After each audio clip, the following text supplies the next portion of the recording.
The partners of Freemark Abbey that started this partnership in 1967 had the opportunity to contribute some wines to a tasting that was formulated in Paris, 1976.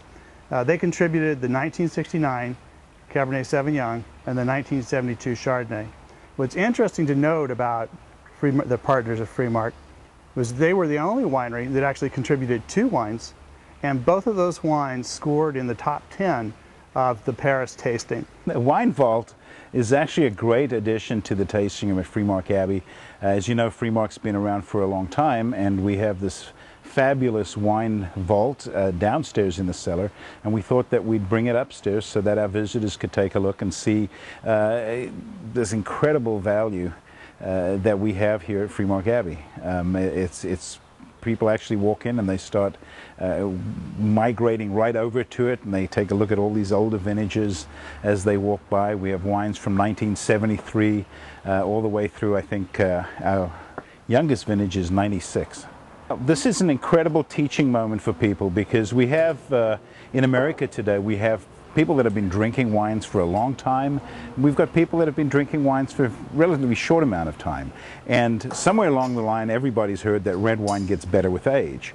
This here's an opportunity for people to actually come to the tasting room and have a taste of something that's a little older, which not only tells them this is what to expect from an older bottle of wine, but also gives them a little bit of a roadmap for where the current release wines are going to end up if they are aged in a proper cellar.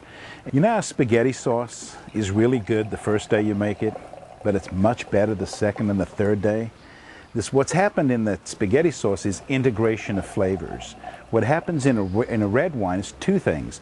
Polymerization, which softens the wine and makes it palatable and easy to drink, and then the other shin is that integration, where all the flavors that the grape and aromas that the grape brought to the table are then married over many, many years with what the winemaker does to the wine in terms of its fermentation, its barrel aging regimen, etc.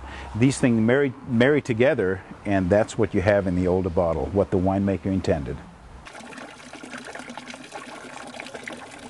I think so much about winemaking is like cooking, and after doing it for 29 years, actually earlier on, I realized this, and I realized how important it is to go out in the vineyard, just like a chef wants to be able to grow his own tomatoes, his own herbs, be able to develop those flavors, ripen them, pick them, bring them into his kitchen. We are involved in the vineyard, developing the flavors out in the vineyard, deciding when to pick based upon ripeness and flavor development, and bringing it into our kitchen, which is our winery. And from then on, you know, it's basically developing those flavors through the process of fermentation and aging in French oak and you know, a whole host of things. You know, like you know, a cook will finish his dinner in a few hours. For a winemaker, it might take us 2 or 3 years.